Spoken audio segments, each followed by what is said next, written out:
Clearly, Sokoto State Government has recorded several achievements on areas of infrastructures, security, among others. My name is Idris Jubrin, and on this episode of Inside Sokoto, we sat down one-on-one with the special advisor to Sokoto State Governor Abubakar Shekara, and he will be telling us some of the major achievements of the Tambuwal-led administration from 2015 to date. Take a look.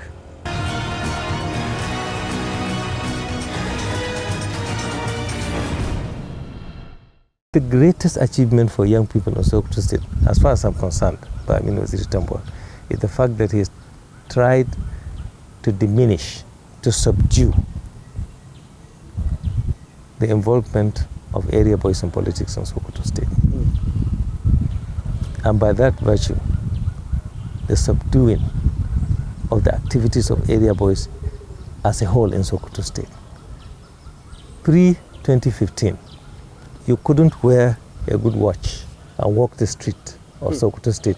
You couldn't hold a very good phone and walk the street of Sokoto State without you being robbed and even assaulted with grievous bodily harm by area boys.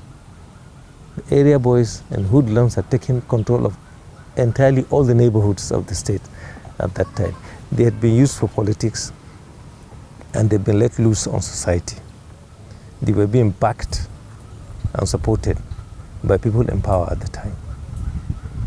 It was when Amin Waziri came to do his campaign in 2015 that he vowed that he would not use area boys in his campaigns, he would not involve them in his politics, and he would definitely not involve them in his government. There were some of them who exhibited willingness to change, and they'd been supported. They are not, if you see them today, you would never believe that they had handled even a kitchen knife once in their life. They are now investors, gentlemen that have settled down to do some good business for themselves and be useful to society. But the others have gone to ground because they are not encouraged to do so. In 2019, in spite of provocations from the opposition, who clearly and openly used violence, Amin Waziri Tambuwal ensured that on all his campaign rallies, all youths were dispossessed of any kind of weapon. So he made sure that his campaigns were peaceful. They did not pose any threat or peril to any community in the state that he was visiting, which is not something I could say for the opposition at the time. Yeah. Whenever they were going to campaign, shops along their trail would close down, and there would definitely be attacks on certain people in all the communities they visited to campaign. He was provoked. They tried to provoke him to also pay in kind, but he didn't. And that's why now Sokoto is substantially peaceful. Substantially peaceful. Sokoto, you could walk with anything you had anywhere you wish at any time of the day or night without being stopped and harassed and robbed. So this is the most, I think, the most important achievement Amin Waziri Tambuwal has done for young people in Sokoto State, in addition to the others. The State Ministry for Environment has carried out so many activities and are pursuing so many initiatives on the ground, not just on paper. The State Ministry for Environment has carried out and is still carrying out massive tree planting in the state. Of course, the annual tree planting campaign has been sustained and given practical purpose, not just as a jamboree, a ceremony to just plant a few trees. The governor plants a tree, the sultan plants a tree, other members of the State Executive Council and special advisors. No. It's an activity, it's a routine activity of government. Just recently, the state governor launched the Go Green project. Now, this is the idea. When the civil society also sees the commitment of the government and comes in and keys in what the government is trying to do. The Go Green project just about last week was launched. It's a civil society thing. The State Union, Nigeria Union of Journalists and a private concern called Macaulay Farms, that Macaulay Farms raises seedlings and so on, you know, in conjunction with the State Ministry for Environment and the State Universal Basic Education Board are now partnering to carry out the Go Green project that is school-based, you know, to induce and inculcate the habit of planting trees in young people at basic school level, you know. And that is, of course, the creation and maintenance of green zones in the state, and also the management of refuse.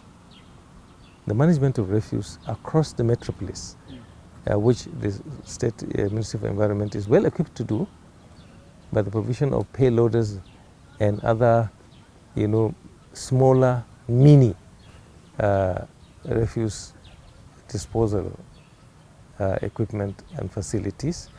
The construction of refuse dumps in neighborhoods, particularly in Old Sokoto city, you know, clustered and high density as it is, you know, the creation of, you know, the purchase of land from owners within the city and then converting it to refuse dumps is being done right now in the state, you know. And then the engagement of private sector concerns in the management of refuse.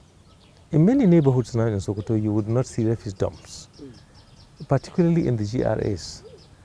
You know, private concerns, companies have been engaged now to provide refuse collection materials so that neighborhoods now would pay a token for these companies to come and dispose, claim the refuse and dispose the refuse on weekly basis.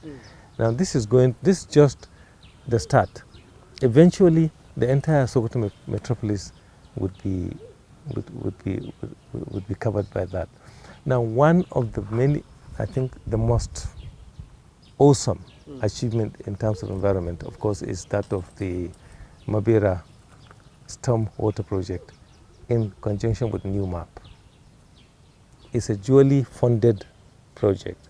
Now for many years, for close to 20 years, Mabera is a 30-kilometer square urban sprawl in Sokoto.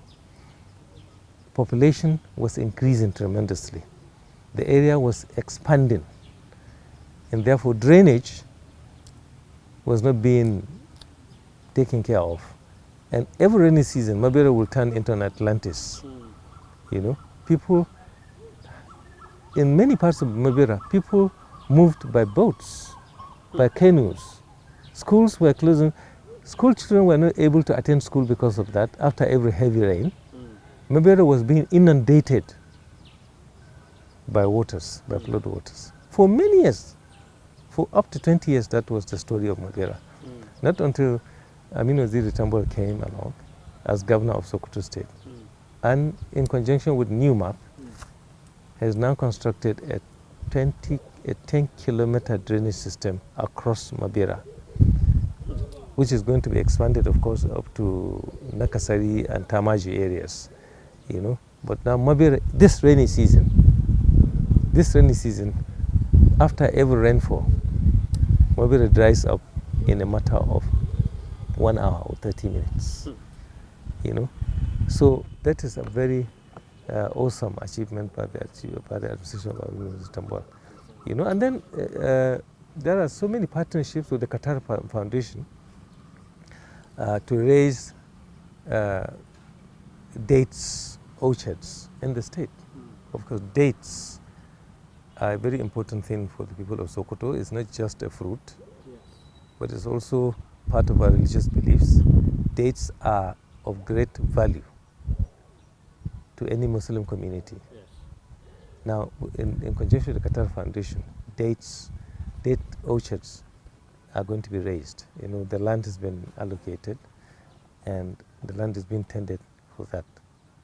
And that is also good for the environment, you know, because dates are very resilient.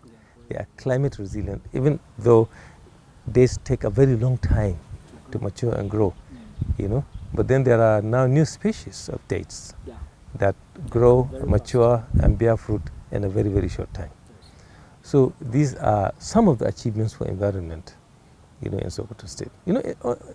As a whole, because the development in Sokoto State is based on a blueprint that covers everything. Because development is coordinated, is dynamic but coordinated. All sectors affect all sectors. Look, the Ministry for Commerce and Industry, which is another very, very active, and go-getter ministry, I would say. Sokoto ranks in the states that rank highest, that have the best ease of doing business status. Sokoto is number 4 in Nigeria. Ease of doing business. Where an investor could come, whether they are from outside the state or within the state, where you could register a business, in the fastest possible way. The establishment of the one-stop shop here along Birnin Kebbi Road, yes. The one-stop shop where you could go, just one building where all the agencies, state and federal, that you require to set up a business are located. You just move from office to office.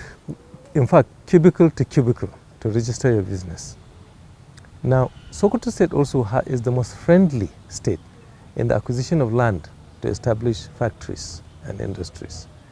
You get your C of O from the state governor in the fastest possible way. Many investors come into Sokoto and get their C of O in a matter of 48 hours. In a matter of 48 hours.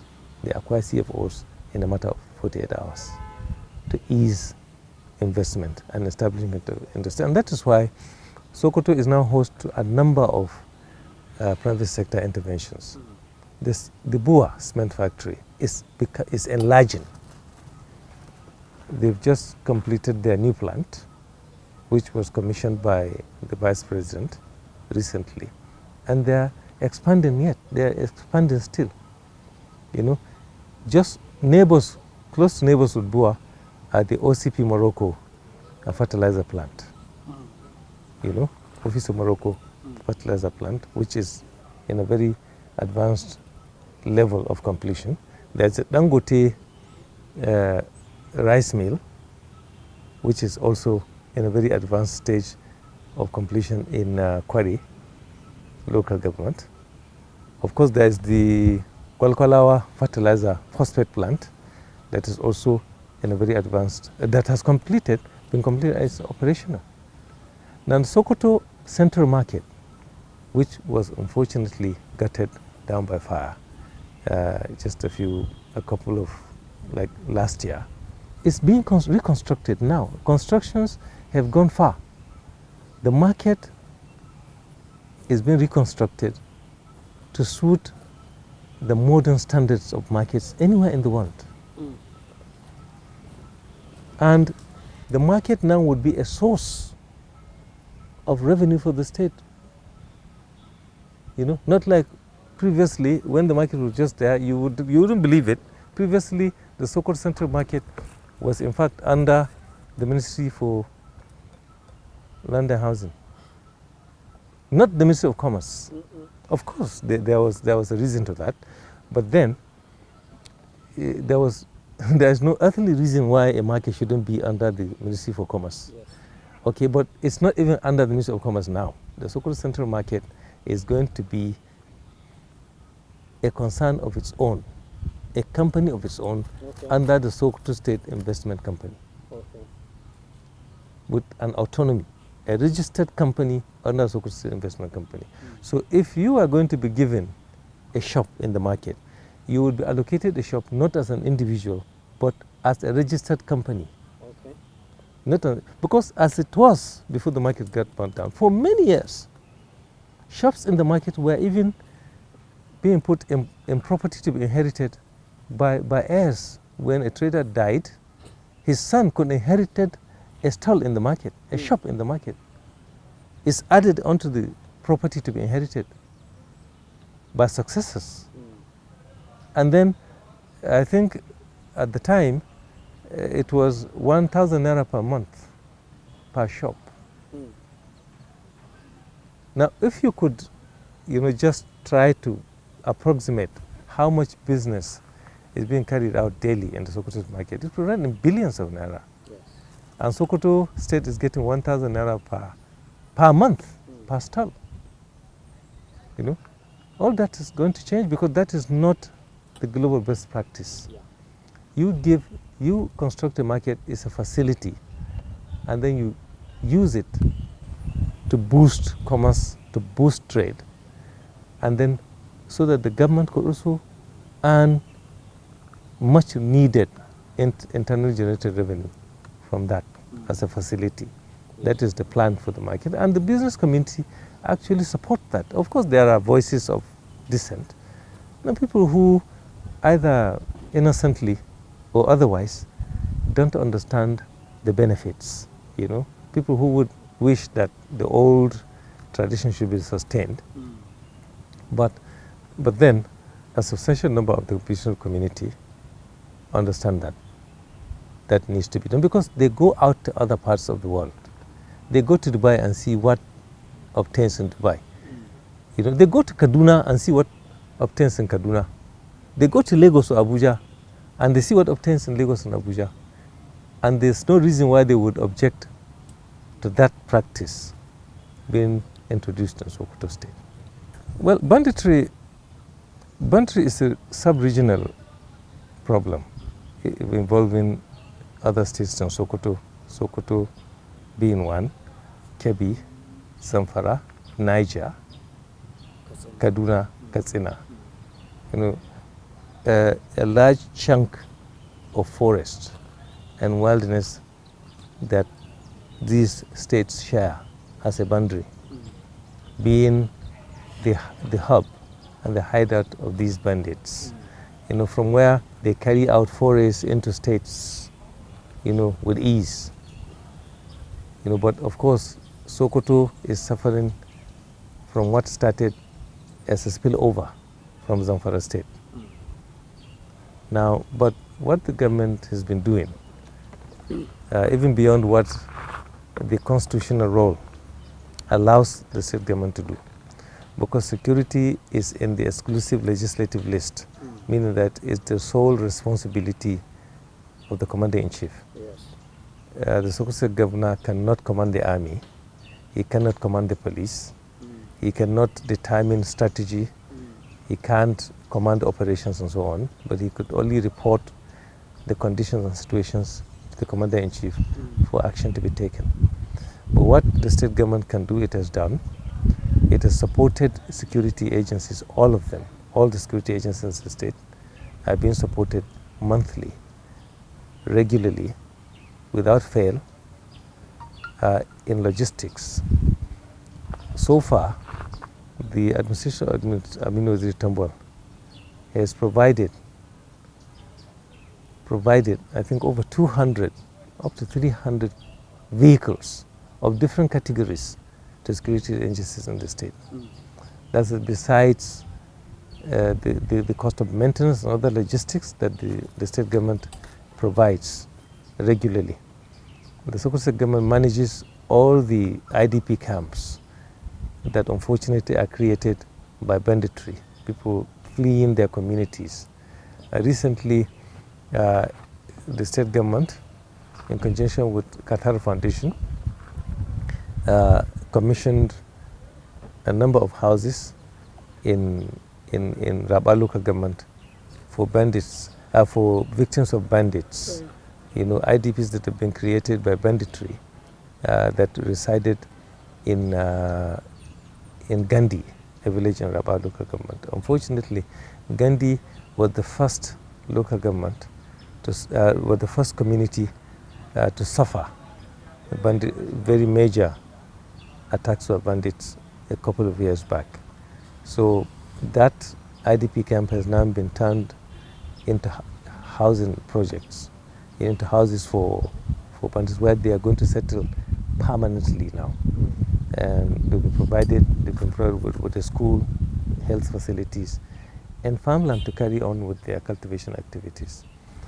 Now, But besides that, the state government also supports IDP camps with the necessities, food, clothing, medicines, beddings, and so on. But in conjunction with security agencies, the state government has also, raised groups within the state, particularly vigilante groups in all local governments, and supported them with vehicles, motorcycles, and allowances to be able to carry out community service in response to banditry in their own communities, so that they could remain alert. They could remain alert, to threats, to periodic threats that, occur from time to time in their own communities. And a lot of success has been achieved, of course. But then, you see, the strategy for fighting banditry in Nigeria is not that which facilitates success in this fight. Because what leaders like Aminu Waziri Tambol have always advocated is for this fight to take place once and for all, in all locations. You do not attack bandits in one location only for them to escape to another, and then take some time, follow them to the other location, fight, attack them there, only for them to escape, to drift to another location. You're playing hide and seek. You're playing hide and seek. Yes. But let me tell you, everybody knows that the security agencies in Nigeria, the army in Nigeria, has beyond the capacity to deal with these people.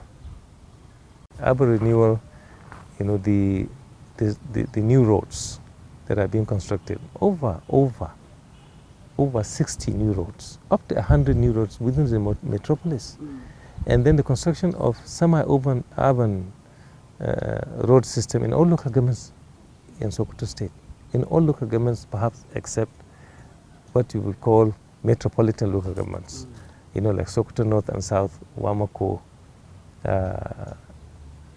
Kwari, that actually share boundaries, whose boundaries blend with the Sokoto metropolis.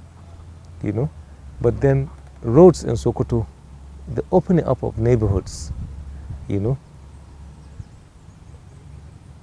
has gone on, is going on. A new bypass is being constructed from Gusau Road, the approach to Sokoto from Gusau, that's Zamfara, to approach to Sokoto on the Birnin Kebbi Road, linking those two locations. And the road now passes by the new stadium and the Sokoto New City. The Sokoto New City is another initiative. And the state government is,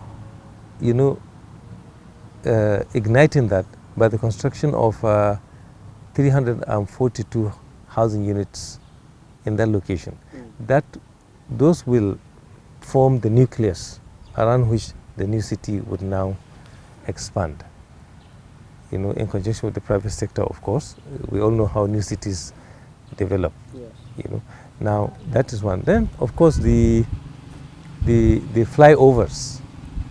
3 planned, 2 nearing completion now, right now in Sokoto, 2 flyovers. There are people who used to challenge Aminu Waziri Tambol with flyovers. They would say, when you leave office. And they were asking him those questions in his first tenure.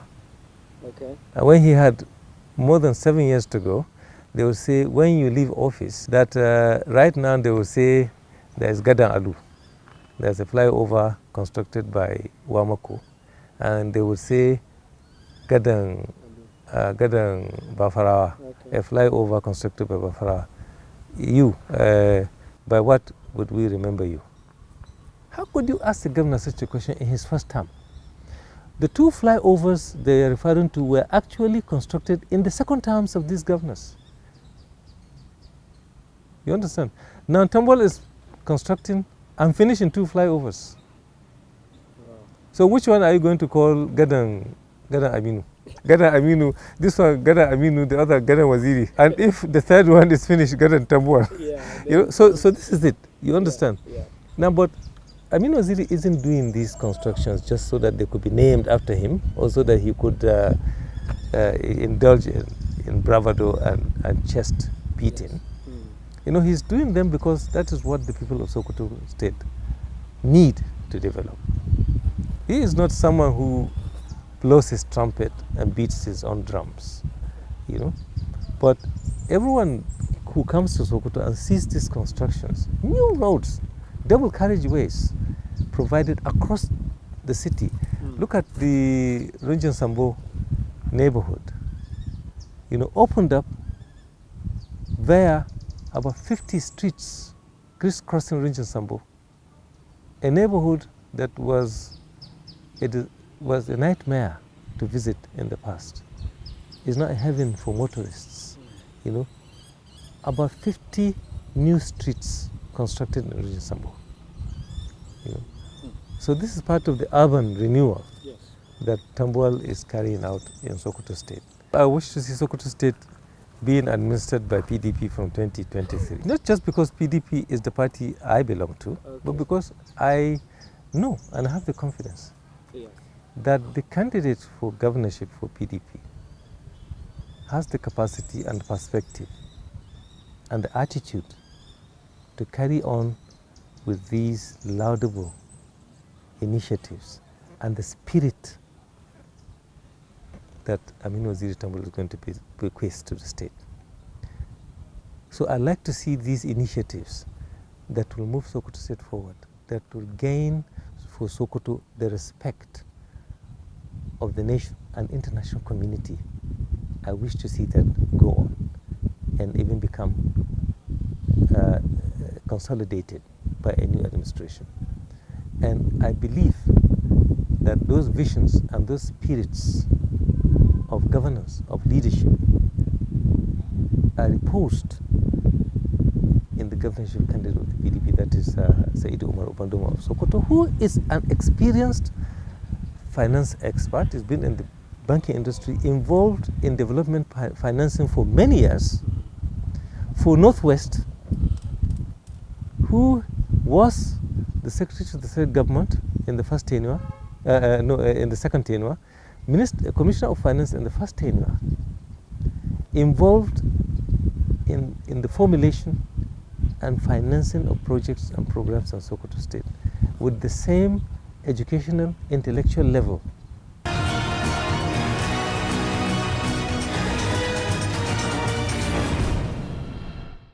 Indeed, pictures always tells the truth. And that was the special advisor to Sokoto State Governor on Public Affairs, Abubakar Shekara, speaking to us over the giant stride of their administration here in Sokoto State. We believe he can go on and on talking about all these things. But this is so far we can take on the program. But that's not all. Do join us again next week when I'll come up with another fresh edition of Inside Sokoto. Once again, my name is Idris Jibrin, and thanks for watching.